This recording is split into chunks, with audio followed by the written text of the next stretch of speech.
नमस्कार दोस्तों, जय हिंद, वंदे मातरम। आप सभी का स्वागत अभिनंदन है टीटी फैमिली शिक्षकों के परिवार जायसवाल कोचिंग सेंटर पर, पावर्ड बाय शिक्षा ही प्रकाश है। दोस्तों, आज की क्लास में हम बात करेंगे टीटी फैमिली के साथ आपके बायोलॉजी के 100 क्विज 100 क्वेश्चन एनसीईआरटी बेस पर करने वाले हैं, जो आपके सिलेबस के अकॉर्डिंग रहने वाले हैं।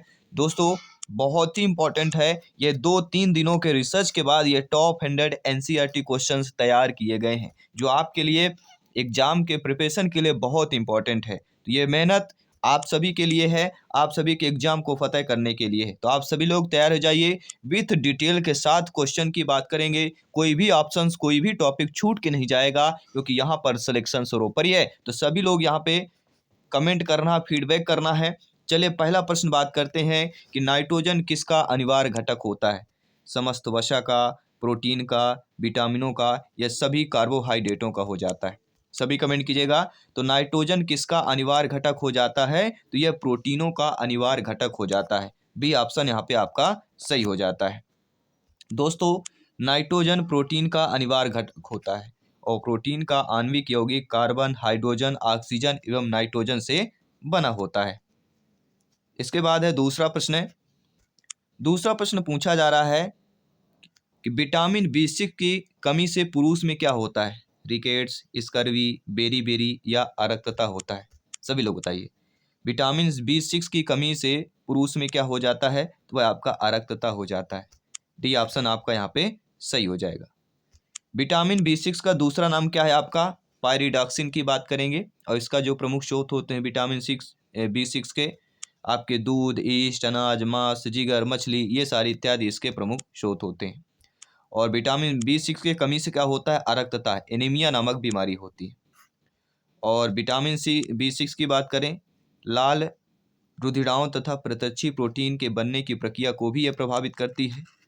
और जो रिकेट्स जो होता है, जो विटामिन डी की कमी से होता है, जो आपके ऑप्शन में दिया गया है, रिकेट्स जो पहला है विटामिन डी की कमी से होता है। इसके साथ जो स्कर्वी रोग होता है वो विटामिन सी की कमी से होता है। और बेरी जो रोग होता है विटामिन बी1 की कमी से होता है। इसके साथ ही अगला प्रश्न है कि विटामिन बी2 का अन्य नाम क्या है? थायमीन है, हीमोग्लोबिन है, राइबोफ्लोविन है, या डेक्सट्रोज की बात करते हैं। तो विटामिन बी12 का अन्य नाम क्या हो जाता है? तो राइबोफ्लेविन की बात करें। विटामिन जो आपका बी2 दिया गया है, यह एक सूक्ष्म पोषक तत्व है जिसे राइबोफ्लोविन भी कहा जाता है। इसके प्रमुख स्रोत दूध, पनीर, पत्तेदार सब्जियां, फलियां, टमाटर, ईस्ट, मशरूम इत्यादि बी2 के अच्छे स्रोत माने जाते हैं। अगला प्रश्न है, विटामिन डी की कमी से होने वाले रोग रिकेट्स में शरीर का कौन सा अंग जो है प्रभावित होता है? केस, त्वचा, अस्थि या रुधिर की बात करेंगे। 4 ऑप्शंस दिए गए। तो विटामिन डी की हम बात करते हैं। विटामिन डी में जो रोग रिकेट्स में शरीर का जो अंग प्रभावित होता है वह अस्थि है, हड्डी की बात करेंगे। और सभी लोग जानते हैं प्रातःकालीन धूप में मानव शरीर में विटामिन डी उत्पन्न होता है। और विटामिन डी का रासायनिक नाम कैल्सीफेरॉल है। यह वसा में विलेय विटामिन कहलाता है। यह विटामिन कैल्शियम का अवशोषण में सहायक होता है, जिससे हड्डियां मजबूत बनती हैं। इसकी कमी से बच्चों में रिकेट्स तथा पौधों में ऑस्टियोमलेशिया नामक रोग होता है। रिकेट्स को सूखा रोग के नाम से भी जाना जाता है। और सूर्य के प्रकाश त्वचा में उपस्थित इर्गेस्ट्रियल को विटामिन डी में परिवर्तित कर देता है। यह विटामिन मक्खन, घी, अंडे, मछली के तेल आदि में भी पर्याप्त मात्रा में पाया जाता है। अगला है, विटामिन डी की कमी से बच्चों में कौन सा रोग हो जाता है? तो सभी लोग जानते हैं विटामिन डी की कमी से बच्चों में रिकेट्स नामक रोग हो जाता है। अगला प्रश्न है, बच्चों के अंगों की अस्थियां मुड़ जाती हैं यदि किसकी कमी हो? कौन से विटामिन की कमी हो? तो विटामिन डी की कमी से बच्चों के अंगों की जो हड्डियां हैं वह मुड़ जाती हैं। अगला प्रश्न है, विटामिन डी अनिवार्य है? तो विटामिन डी किस में अनिवार्य होता है? भोजन से कैल्शियम के अवशोषण के लिए अनिवार्य होता है। सी ऑप्शन यहाँ पे सही हो जाएगा। विटामिन डी एक हार्मोन के रूप में कार्य करता है और इसका कार्य होता है भोजन से कैल्शियम तथा फास्फोरस का अवशोषण करना होता है। अगला प्रश्न है, कौन सा विटामिन हमारे शरीर में सबसे अधिक तीव्रता बनता है? विटामिन ए, बी, सी कहलाता है विटामिन डी। जी हाँ दोस्तों, हमारे शरीर में विटामिन डी का संश्लेषण सूर्य के प्रकाश में उपस्थित पराबैंगनी किरणों द्वारा त्वचा के कोलेस्ट्रॉल से होता है। और विटामिन डी का नाम कैल्सीफेरॉल है, जो हम ऑलरेडी आपको बता चुके हैं। अगला प्रश्न है 9 नंबर प्रश्न है जो स्क्रीन पर है। विटामिन बी 12 में कोबाल्ट की मौजूदगी को सर्वप्रथम किसके द्वारा सिद्ध किया गया था? तो विटामिन बी 12 में कोबाल्ट की मौजूदगी को सर्वप्रथम आपके सोडियम नाइट्रोक्साइड परीक्षण द्वारा जो है सिद्ध किया गया था। इसके बाद अगला प्रश्न है, औषधियाँ और उनके कार्य का अध्ययन क्या कहलाता है? जो औषधियाँ होती हैं और उनके कार्य का जो अध्ययन कहलाता है वह औषधि प्रभाव या औषधि विज्ञान कहलाता है। औषधि और उनके कार्य का अध्ययन औषधि प्रभाव या विज्ञान की बात करेंगे, आपके फार्माकोलॉजी की बात करते हैं। इसके बाद जो अगला प्रश्न है, इंटरेस्टेड प्रश्न है कि तंबाकू में निम्नलिखित में से क्या होता है? तो सभी लोग जानते हैं तंबाकू में निकोटीन होता है। पहला ऑप्शन सही हो जाएगा।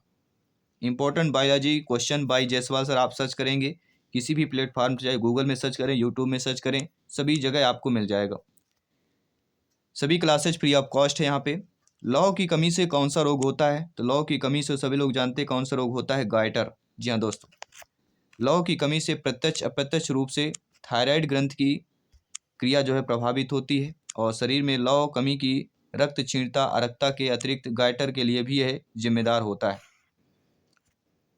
अगला प्रश्न है, अरक्ता में निम्नलिखित में से किसकी मात्रा कम हो जाती है? तो अरक्ता में जो है आपके हीमोग्लोबिन की मात्रा जो है कम हो जाती है। आयरन की कमी से क्या होता है? तो आयरन की कमी से आपके अरक्तता होती है। बी ऑप्शन सही हो जाएगा। अगला है, छिली हुई सब्जियों को धोने से कौन सा विटामिन निकल जाता है? तो छिली हुई सब्जियों को धोने से आपका विटामिन सी निकल जाता है। मानव शरीर के उपयोगी 13 प्रमुख विटामिनों में 4 वसा में घुलनशील विटामिन है। वसा में घुलनशील एडक होता है और जल में विटामिन बी और सी होता है, जो कि 9 में आपके परिवर्तित हो जाता है। 9 vitamin B1, B2, B3, B5, B7, B9, B12, B6 और विटामिन सी, ये हमारे 9 हैं जो जल में घुलनशील विटामिन है। और छिली हुई सब्जियों को धोने से विटामिन सी तथा जल में घुलनशील अन्य विटामिन भी आपके निकल जाते हैं। स्कर्वी रोग किस विटामिन की कमी के कारण होता है? तो स्कर्वी रोग जो होता है वह विटामिन सी की कमी के कारण होता है, जो हम ऑलरेडी बात कर चुके हैं। और विटामिन सी का रासायनिक नाम आपका एस्कॉर्बिक एसिड है, जो जल में विलेय विटामिन कहलाता है। सिट्रस फल जैसे नींबू, संतरा, मौसम्मी, आंवला, टमाटर, पत्तेदार सब्जियां आदि में विटामिन सी के प्रमुख स्रोत कहलाते हैं। और ये विटामिन मानव में कोलेजन प्रोटीन के निर्माण के लिए आवश्यक होते हैं। विटामिन सी की बात करते हैं। स्कर्वी रोग किसकी कमी से होता है? तो सभी लोग जानते हैं विटामिन सी की कमी से स्कर्वी रोग होता है। इसके बाद जो अगला प्रश्न है, किन में से विटामिन सी का सर्वोत्तम स्रोत कौन सा हो जाएगा? तो वह हो जाएगा सिट्रस फल, जो हम ऑलरेडी बताएं। अगला प्रश्न है, विटामिन सी की कमी से क्या होता है? तो विटामिन सी की कमी से आपका स्कर्वी रोग होता है। विटामिन सी की और किस नाम से जाना जाता है? तो विटामिन सी को आपके एस्कॉर्बिक एसिड या एस्कॉर्बिक अम्ल के नाम से जाना जाता है। उस विटामिन का नाम बताइए जो किसी भी मांसाहारी भोजन से नहीं मिलता है। और विटामिन सी है जो किसी भी आपके मांसाहारी भोजन से प्राप्त आपका विटामिन सी नहीं होता, क्योंकि विटामिन सी के जो प्रमुख स्रोत होते हैं आंवला, नींबू वंश के जो फल होते हैं, टमाटर, सब्जियां, अन्य फल जो खट्टे पदार्थ होते हैं ज़्यादातर, और मीट तो खट्टा होता नहीं है। ठीक है। विटामिन बी की कमी से क्या होता है? तो विटामिन बी की कमी से बेरी बेरी रोग होता है। बा से विटामिन और बा से बेरी बेरी रोग। विटामिन B1 की कमी से बेरी बेरी नामक रोग होता है, जो कि विटामिन बी की कमी से होने वाला प्रमुख रोग है। हालांकि विटामिन B5, B6 की कमी से डर्मेटाइटिस नामक रोग होता है। तो 5 और 6 की कमी से कौन सा रोग होता है? डर्मेटाइटिस की बात करें। वह धातु कौन सी है जो विटामिन बी की एक घटक कहलाती है? और वह हमारा कहलाता है कोबाल्ट। जी हाँ दोस्तों, विटामिन बी का जो दूसरा नाम है वह आपका है बालेमियन की बात करेंगे। और इसका प्रमुख स्रोत जो होता है मांस, मछली, जिगर, अंडा, दूध इत्यादि होते हैं। और इनका काम क्या होता है, लाल रुधिर कणिकाओं आरबीसी एवं न्यूक्लिड अम्ल का संश्लेषण करना। इसकी कमी से रक्त क्षीणता या प्रगासी रक्तल्पता एवं तंत्रिका तंत्र में गड़बड़ी हो जाती है। और विटामिन बी का जो प्रमुख घटक कहलाता है वो हमारा कोबाल्ट कहलाता है। अगला प्रश्न है, विटामिन बी में कौन सा धातु आयन उपस्थित रहता है? तो विटामिन बी में जो हमारा आयन उपस्थित रहता है वह रहता है कोबाल्ट। किसी भी प्रकार से प्रश्न पूछा जा सकता है, आपका उत्तर आपके आंसर परिवर्तित नहीं होना चाहिए, चेंज नहीं होना चाहिए। किस विटामिन की कमी से होने पर प्रणाली रक्ताल्पता हो जाती है? और वह आपका विटामिन बी12। जी हाँ दोस्तों, अगला प्रश्न है, किस विटामिन को अपनी सक्रियता के लिए कोबाल्ट की आवश्यकता होती है? तो हम सभी लोग जानते हैं वह आपका विटामिन कहलाता है विटामिन बी12। इसके बाद जो अगला प्रश्न है कि मानव शरीर में संक्रमण को रोकने में मदद करने वाला जो विटामिन कहलाता है वह आपका विटामिन ए कहलाता है। विटामिन ए का रासायनिक नाम रेटिनॉल है। यह मनुष्य शरीर में संक्रमण रोकने में मदद करता है, जबकि विटामिन बी की कमी से बेरी-बेरी नामक रोग होता है। विटामिन सी की कमी से स्कर्वी होता है और विटामिन डी की कमी से सूखा रोग, या किसकी बात करेंगे सभी लोग बताइए। अगला प्रश्न, विटामिन ई जो होता है विशेषतः किसके लिए महत्वपूर्ण होता है? तो जो आपका विटामिन ई होता है वह विशेषतः उपकला एपिथीलियमी ऊतकों से समान स्वास्थ्य के लिए आपका महत्वपूर्ण होता है। विटामिन ए की बात करेंगे। और विटामिन ए के जो प्रमुख स्रोत होते हैं गेहूं, अंडा की जो जर्दी होती है और सोयाबीन भी होता है। यह कोशिका कला की सुरक्षा, जनिक एपिथेलियम की वृद्धि, पेशियों की क्रियाशीलता के लिए उत्तरदायी होता है। इसकी कमी से जनन क्षमता में कमी, जननांग तथा पेशियां कमजोर हो जाती हैं। अगला प्रश्न है, रक्त के स्कंदन में मदद करने वाला विटामिन कौन सा होता है? और वह विटामिन कहलाता है विटामिन के। डी ऑप्शन सही हो जाएगा। और विटामिन के का रासायनिक नाम क्या है आपका? फिलोक्विनोन की बात करेंगे। इसके जो प्रमुख स्रोत हैं सब्जी, टमाटर, पनीर इत्यादि में यह विटामिन के पाया जाता है। रक्त में फाइलिनोजिन थम्बोजिन विटामिन के की सहायता से थम्बोकाइनेज का निर्माण करता है और रक्त प्लाज्मा को दे देता है। इसका कारण रक्त जमता है। तो रक्त जमने की प्रक्रिया आपने समझ लिया। रुधिर स्कंदन निम्नलिखित में से किस प्रोटीन के द्वारा होता है? वह प्रोटीन आपका फाइब्रिनोजिन की बात करेंगे। इसके बाद जो अगला प्रश्न है कि गाजर निम्नलिखित में से किस विटामिन का संपन्न स्रोत कहलाता है? वह आपके विटामिन ए का संपन्न स्रोत कहलाता है। और गाजर जो है विटामिन ए के प्रचुर मात्रा में पाया जाता है गाजर में। और विटामिन ए का जो रासायनिक नाम है रेटिनॉल है। इसकी कमी से होने वाला रोग रतौंधी और जीरोप्थेल्मिया नामक रोग हो जाता है। इसकी प्राप्ति का मुख्य स्रोत गाजर, इसके अलावा भी दूध, अंडा, पनीर और सब्जी हो सकती है। मछली का तेल, यकृत आदि में भी यह पाया जाता है। विटामिन ए, डी, ई के ये वसा में घुलनशील है, बाकी बी और सी हमारे जल में घुलनशील होते हैं। विटामिन ए की कमी से कौन सा रोग फैलता है? तो वह आपका रतौंधी है। इसके साथ साथ विटामिन ए की सर्वोत्तम स्रोत जो होता है वह आपका गाजर है, जो हम आपको ऑलरेडी बता चुके हैं। इसके साथ साथ कौन सा विटामिन प्रतिरक्षा प्रदान करता है? तो आपका जो विटामिन ए है ये प्रतिरक्षा प्रदान करता है। तो ये ऑप्शन आपका जो दिया गया है वह सही हो जाएगा। विटामिन ए का कार्य होता है दृष्टि रंगाओं के संश्लेषण में भाग लेना होता है। विजुअल पिगमेंट्स की बात करते हैं। इसके अतिरिक्त यह शरीर की कोशिकाओं, विशेषतः एपिथीलियमस या एपिथीलियमी कोशिकाओं में प्रोटीन संश्लेषण, हड्डियां, शरीर की वृद्धि, जनन क्षमता, कार्बोहाइड्रेट उपापचय आदि के लिए यह आवश्यक होता है। और जो कमजोर एपिथीलियमी स्तरों पर जीवाणुवादी संक्रमण हो जाता है, इसलिए ये इस विटामिन को संक्रमण रोधी विटामिन कहा जाता है। जी हाँ दोस्तों, संक्रमण रोधी विटामिन की बात करेंगे। और यह शरीर को प्रतिरक्षा प्रदान करता है। साइट्रिक एसिड मुक्त रूप से किसमें होता है? तो नींबू में जो है साइट्रिक एसिड होता है।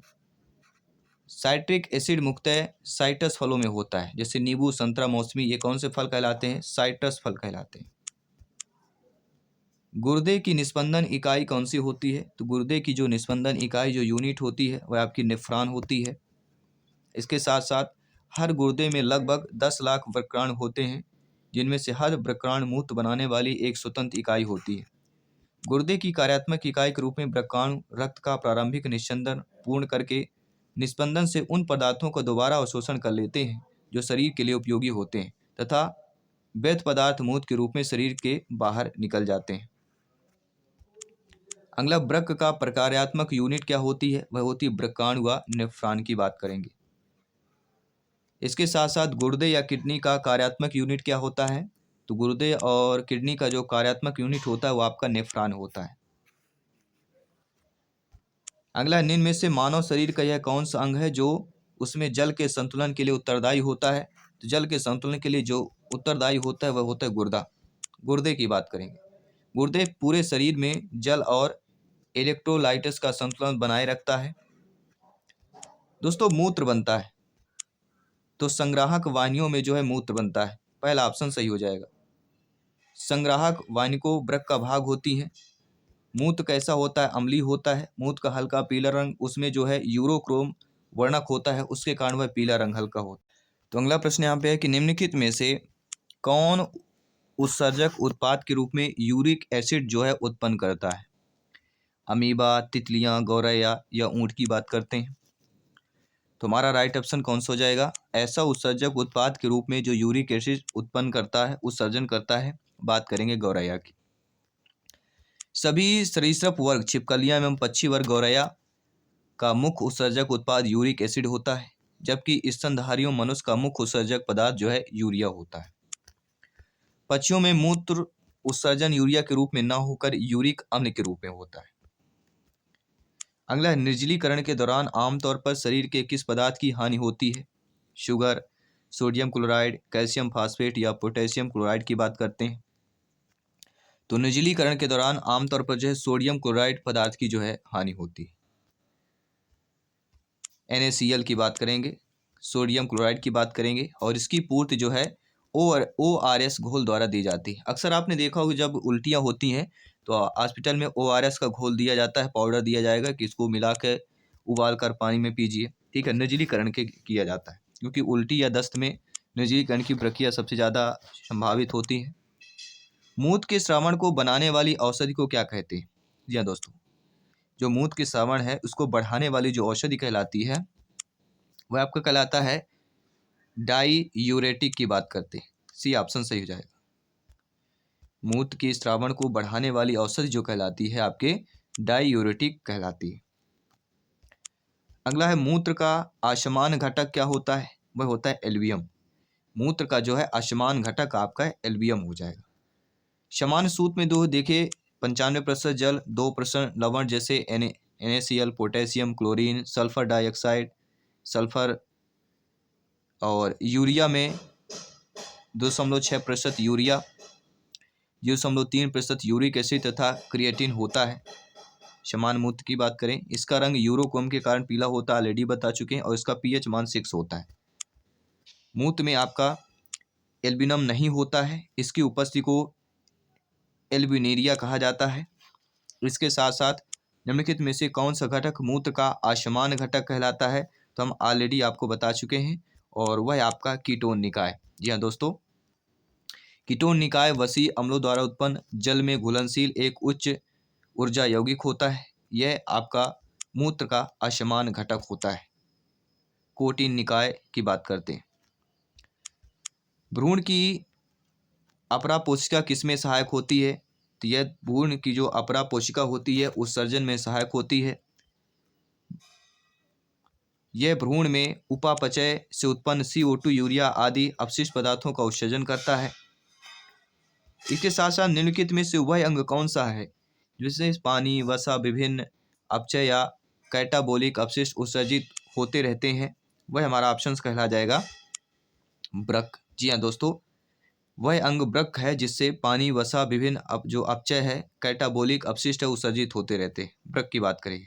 और मनुष्य में प्रायः दो प्रकार के दो वृक्क गहरे लाल रंग के सेम के बीच के आकार के होते हैं। इसका प्रमुख कार्य होता है अपशिष्ट पदार्थों को उत्सर्जित करना होता है। इसके अलावा अन्य कार्य होता है समस्थैतिकता और pH का नियमन इत्यादि इनका कार्य होता है। अगला है, हेमिकार्डेटा में उत्सर्जन किसके द्वारा होता है। हेमिकार्डेटा में उत्सर्जन कोशिका गुच्छ के द्वारा होता है। आप सभी लोग जानते हैं कि संघ हेमिकार्डेटा के अंतर्गत आने वाले जीव हमारे समुद्री होते हैं। इनमें उत्सर्जन केशिका गुच्छ या ग्लोमेरुलस द्वारा होता है, जो कि रुधिर वाहिनियों से जुड़े हुए होते हैं। इनमें से किसका हृदय सिरायुक्त होता है? तो मत्स्य का जो हृदय होता है वह सिरायुक्त होता है। जी हाँ, मछली में 2 कक्ष का हृदय होता है जो रक्त में गिल में पंप करता है और वहां से रक्त शेष शरीर में जाता है। मछली का हृदय सिरायुक्त होता है क्योंकि इसमें केवल ऑक्सीजन रहित रक्त होता है। अगला है समान शंभु या मसल का वसा एक लिसरीसे पदार्थ का स्राव करता है जिसका हृदय प्रत्यारोपण में प्रयोग किया जा सकता है। इसका पदार्थ मौजूद में यह विलक्षण रासायनिक यौगिक क्या हो जाएगा? 4 ऑप्शंस आपके स्क्रीन पर दिए गए हैं। तो यह विलक्षण जो रासायनिक आपको हो जाएगा वह हो जाएगा डाई हाइड्रॉक्सी फिनाइल एलानिन की बात करेंगे, डी ऑप्शन की बात करेंगे। इस पदार्थ में मौजूद जो विलक्षण होता है रासायनिक यौगिक डाई हाइड्रॉक्सी फिनाइल एलानिन होता है। अगला कि मनुष्य के शरीर में कुल कितनी हड्डियां होती हैं? तो मनुष्य के शरीर में कुल देखा जाए तो 206 हड्डियां होती हैं। इसके साथ साथ वयस्क मनुष्य के शरीर में कुल 206 हड्डियां होती हैं, जिसमें से अक्षीय कंकाल में 80 और अंतरांगी कंकाल में 126 हड्डियां होती हैं। बाल्यावस्था में इनकी संख्या 208 होती है। शरीर की सबसे बड़ी जो हड्डी होती फीमर होती है, उरी अस्थि होती है जो जांग में पाई जाती है, और सबसे छोटी हड्डी स्टेप्स होता है जो कान की हड्डी होती है। मानव शरीर में कुल 12 जोड़ी पसलियां पाई जाती है। शिशु के शरीर में 270 अस्थियों से मिलकर बना होता है। इसके साथ साथ जो अगला प्रश्न है इंपॉर्टेंट है, ध्यान दीजिएगा। 53 नंबर क्वेश्चन क्या पूछा जा रहा है, सभी लोग यहाँ पे कमेंट कीजिएगा और फीडबैक भी करना है। सभी को पूछा जा रहा है मानव शरीर में कुल कितनी अस्थियां होती हैं? जी हाँ, मानव शरीर में कुल कितनी अस्थियां होती हैं पूछा जा रहा है। तो आप सभी लोग जानते हैं मानव शरीर में जो है आपके 206 हड्डियां होती हैं। यहाँ पे मिसप्रिंट हुआ है, 206 होना चाहिए, ठीक है। तो 206 हड्डियों की बात करते हैं। इसके साथ साथ एक वयस्क मनुष्य में कितनी अस्थियां होती हैं? तो एक वयस्क मनुष्य में जो है आपके 206 हड्डियां होती हैं, जो हम ऑलरेडी आपको बता चुके हैं। इसके साथ साथ मानव शरीर में सबसे लंबी अस्थि कौन सी होती है? तो सबसे लंबी अस्थि उरु अस्थि होती है जो जांग की होती है। इसके साथ ही मनुष्य में किसका पता लगाने के लिए अस्थि भवन परीक्षण किया जाता है? किसके पता लगाने के लिए अस्थि भवन परीक्षण किया जाता है? तो वह आपके अंतरिम आयु की। कोशिका से नई हड्डी के गठन की प्रक्रिया को अस्थि भवन कहा जाता है और लगभग आपके 25 वर्षों की आयु में मनुष्य की सभी हड्डियां जो है बन जाती हैं। 25 वर्ष तक सभी हड्डियां जो आपके पूरे शरीर की बन जाती हैं। हमारे शरीर में कुल कितनी मांसपेशियां होती हैं? तो हमारे शरीर में जो है कुल आपके 656 जो है मांसपेशियां होती हैं। जी हाँ, 656 मांसपेशियां।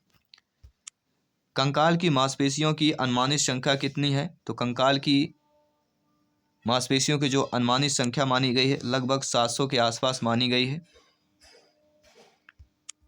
अगला जो प्रश्न है कि दांतों की कठोर इनेमल परत क्या होती है? तो दांतों की कठोर जो इनेमल परत होती है उसे क्या कहते हैं?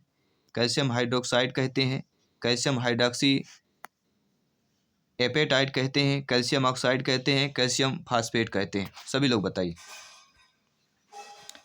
दांतों की कठोर इनेमल परत को क्या कहते हैं?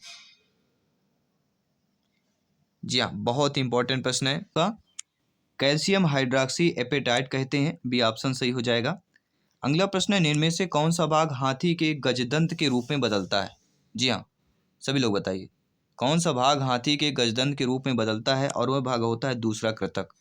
हाथी के ऊपरी जबड़े के 2 कुतंक जीवन भर वृद्धि करते रहते हैं और बड़े एवं लंबे गजदंत के रूप में बदलते हैं।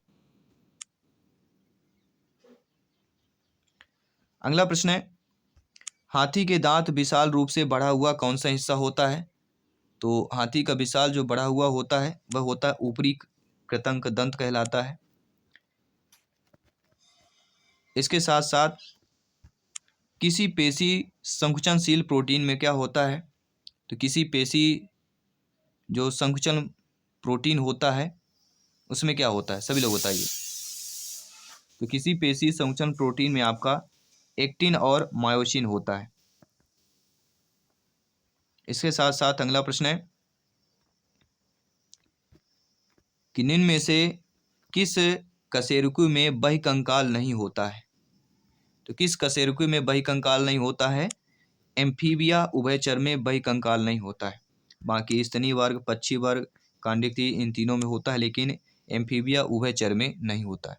देखिए, बहिकंकाल वे रचनाएं होती हैं जो त्वचा के बाहरी सतह पर स्थित रहती हैं और इसी को सुदृढ़ बनाने का काम करते हैं। जैसे मछलियों एवं सरीसृपों की जो सल्कें होती हैं, पक्षियों एवं स्तनियों के जो पंजे होते हैं, और एम्फीबिया या उभयचर प्राणी में बहिकंकाल नहीं होता है।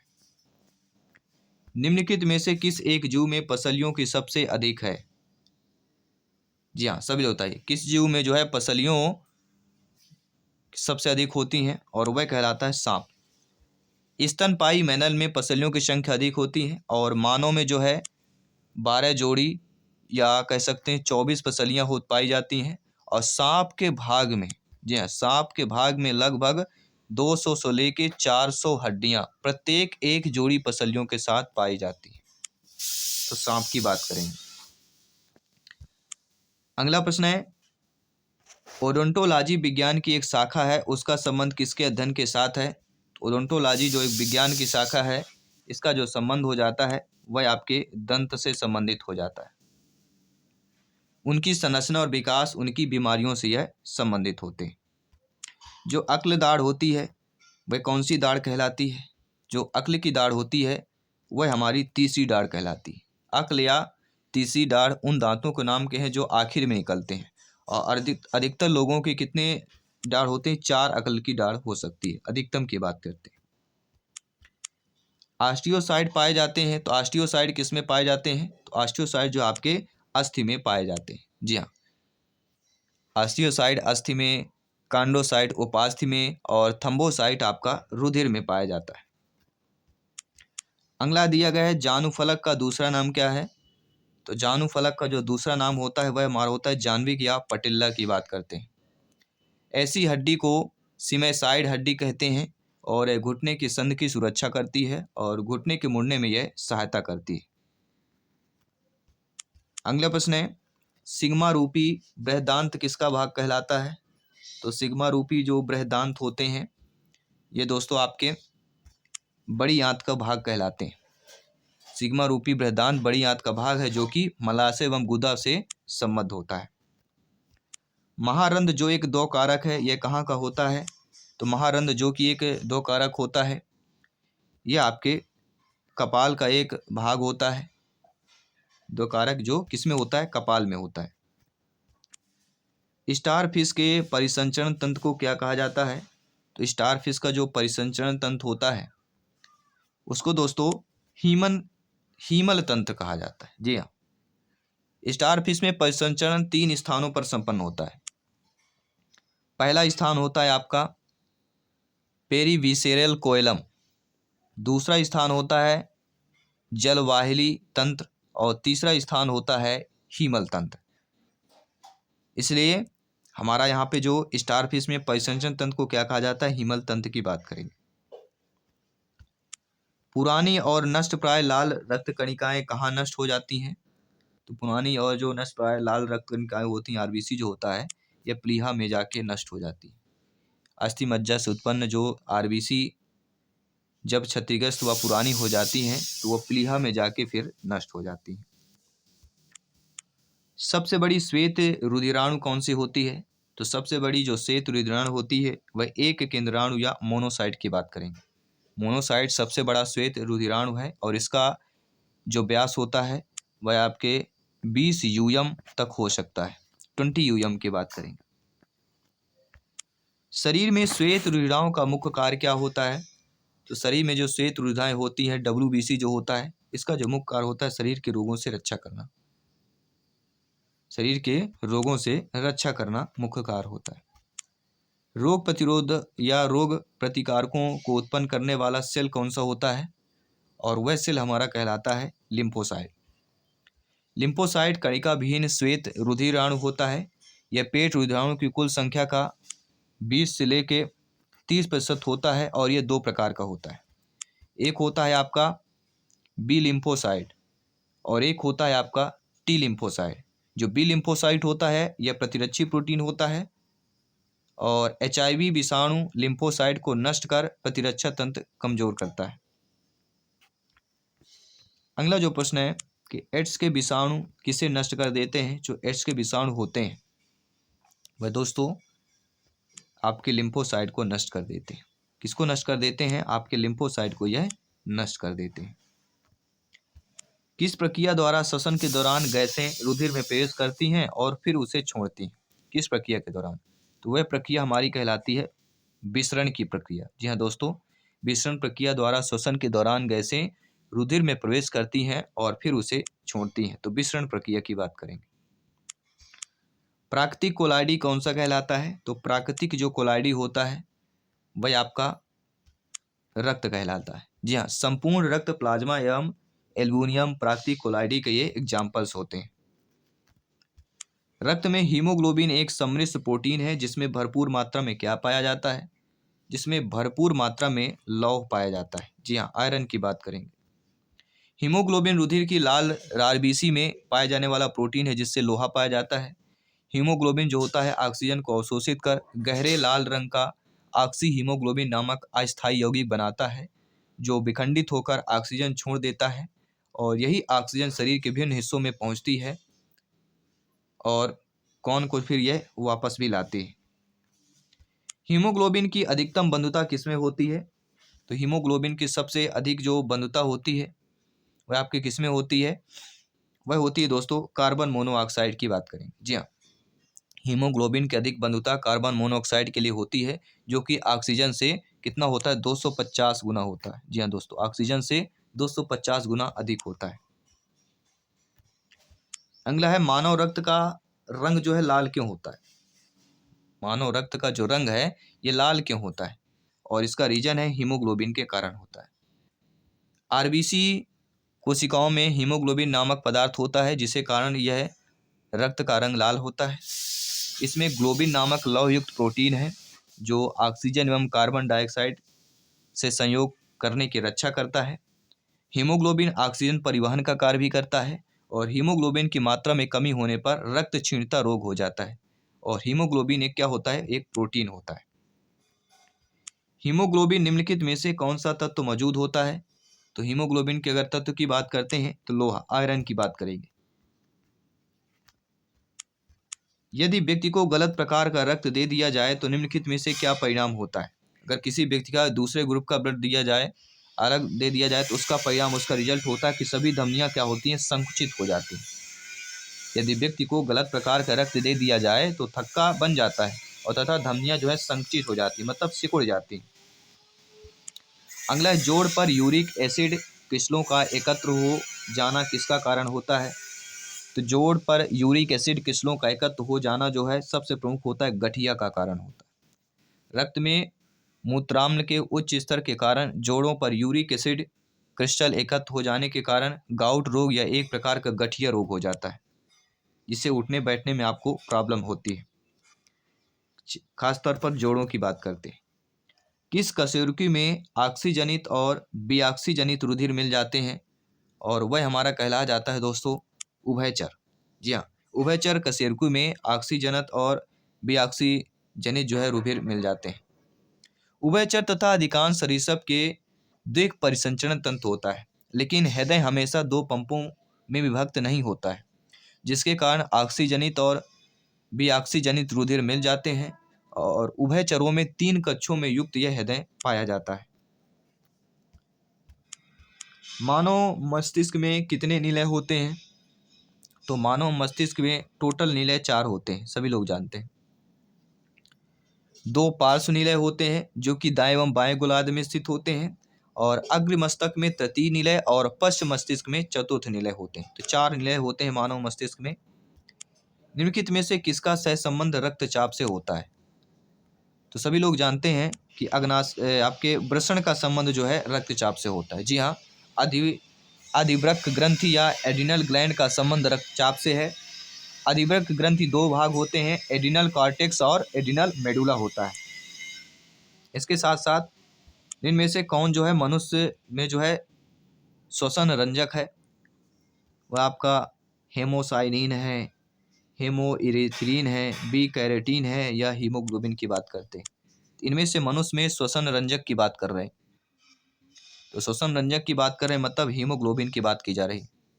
श्वसन में गैसों का वहन रुधिर द्वारा होता है, और किंतु रुधिर स्वयं इन गैसों तथा कार्बन मोनोऑक्साइड का वहन नहीं कर सकता है।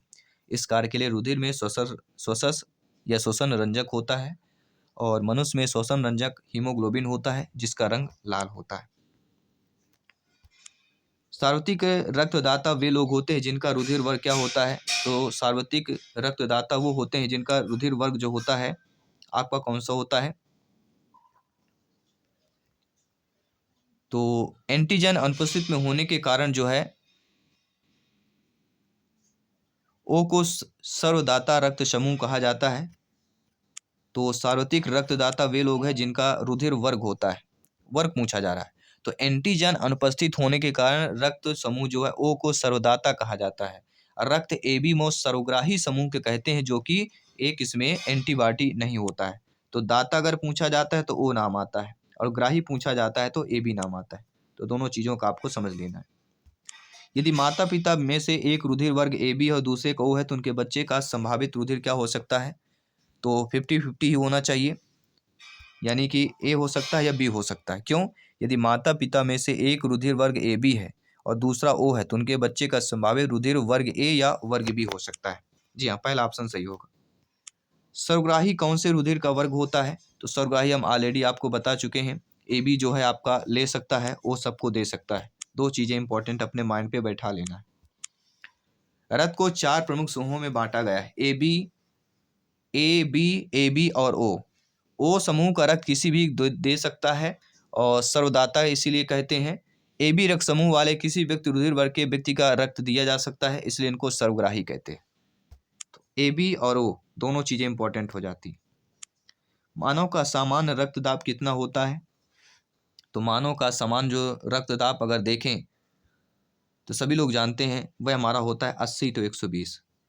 जी हाँ, ब्लड प्रेशर जिसे हम कहते हैं 80 to 120 के अंदर होना चाहिए। अगला है, एक किशोरावस्था मनुष्य में समान रक्तदाब कितना होता है? जी हाँ, सभी लोग बताइए। तो एक किशोर मनुष्य में समान रक्तदाब जो होता है वह होता है 120 to 80। कितना होता है? 120 to 80 मिलीमीटर हर्ज की बात करते हैं। रक्तदाब का नियंत्रण कौन करता है? तो रक्तदाब का जो नियंत्रण है अधिवृक्क, आउटू थायराइड ग्रंथि, थाइमस या पीत पिंड करता है। तो रक्तदाब का जो नियंत्रण करता है वह हमारा अधिवृक्क एड्रिनल ग्रंथि की बात करते हैं। यह शरीर में रक्तदाब कम हो जाता है तो एड्रिनल ग्रंथि से एड्रिनलिन हार्मोन निकलता है जो रक्तदाब को बढ़ाता है। अगला है, हाइपर टेंशन शब्द जो होता है ये किसके लिए प्रयोग किया जाता है? तो हाइपर टेंशन जो शब्द होता है यह रक्तचाप बढ़ाने के लिए प्रयोग किया जाता है। जी हाँ दोस्तों, हाइपरटेंशन शब्द का प्रयोग उच्च रक्तचाप के संदर्भ में होता है। समान मनुष्य में रक्तचाप 120 to 80 मिलीमीटर हर्ट्ज होता है, जिसमें 120 मिलीमीटर सिस्टोलिक और 80 मिलीमीटर हर्ट्ज डायस्टोलिक होता है। हाइपरटेंशन के मरीजों में रक्तचाप सामान्य से कहीं ज़्यादा जो है बदल जाता है। निम्नलिखित में से कौन सा सही मेल दिया गया है? तो यहाँ पे हम सही मेल की अगर बात करते हैं तो वह हमारा दिया गया है कि एथियोस्क्लेरोसिस धमनियों का अवरुद्ध हो जाना, क्योंकि धमनियों की ट्यूनिका मीडिया में कोलेस्ट्रॉल एकत्र हो जाने से धमनियाँ अवरुद्ध हो जाती हैं, जिसे एथियोस्क्लेरोसिस कहते हैं, और इसकी वजह से रक्तचाप जो है बहुत बढ़ जाता है। अगला है, मानव शरीर में रक्त की अपर्याप्त आपूर्ति को क्या कहते हैं? तो मानव शरीर में रक्त की जो अपर्याप्त आपूर्ति होती है उसको क्या कहा जाता है? उसको कहा जाता है इस्कीमिया। यदि मानव शरीर में रक्त की अपर्याप्त आपूर्ति हो तो इसे इस्कीमिया कहते हैं, और इसकी वजह से ऊतकों में खाद्य पदार्थ नहीं पहुंच पाता है और वह मर जाती है।